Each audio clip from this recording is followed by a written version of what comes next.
Steam. So ಇವಾಗ ನಿಮಗೆ ಈ ಕಡೆಗೂ ಡಿಫ್ರೆನ್ಸ್ ತೋರಿಸ್ತೀನಿ ನೋಡಿ. ಸೊ ಸ್ಯಾರಿ ನಾವು ಎಷ್ಟು ಐರನ್ ಮಾಡ್ತೀವೋ ಅಷ್ಟು ಫ್ಲಾಟ್ ಆಗಿ ಆಗುತ್ತೆ ಸ್ಯಾರಿ. ಸೊ ಅವಾಗ ನಾವು ಹೇಗೆ ಕೂರಿಸ್ತೀವೋ ಹಾಕಿ ಕೂರಿಸ್ಬೋದು ನೋಡಿ.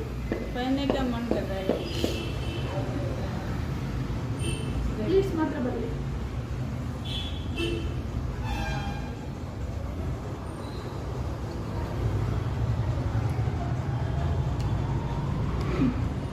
ನೋಡಿ ಈ ಕಡೆ ಎಷ್ಟು ಫ್ಲಾಟ್ ಆಗಿದೆ ಸ್ಯಾರಿ, ಈ ಕಡೆ ನೋಡಿ ಎಷ್ಟು ಬಫಿ ತರ ಕುತ್ಕೊಂಡಿದೆ.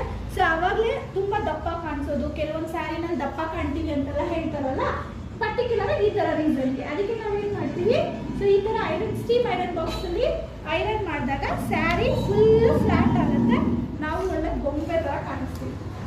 ಅದಕ್ಕೋಸ್ಕರನೇ ರೆಫರ್ ಮಾಡೋದು. ಓಕೆ, ಸೊ ತೆಗೆದುಕೊಂಡು ಸಾಕು.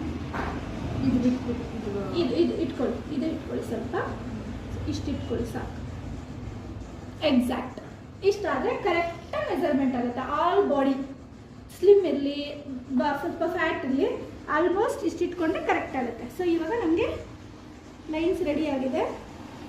ಇವಾಗ ಪ್ಲೀಟ್ಸ್ನ ಅರೇಂಜ್ ಮಾಡ್ಕೊಳ್ಳೋಣ.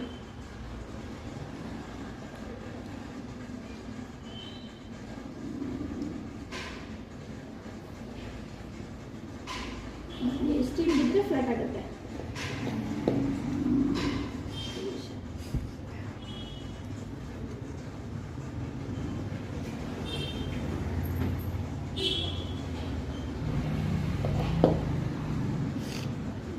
ಎಷ್ಟು ಫ್ಲಾಟ್ ಆಯ್ತು ಆಯ್ತಾ.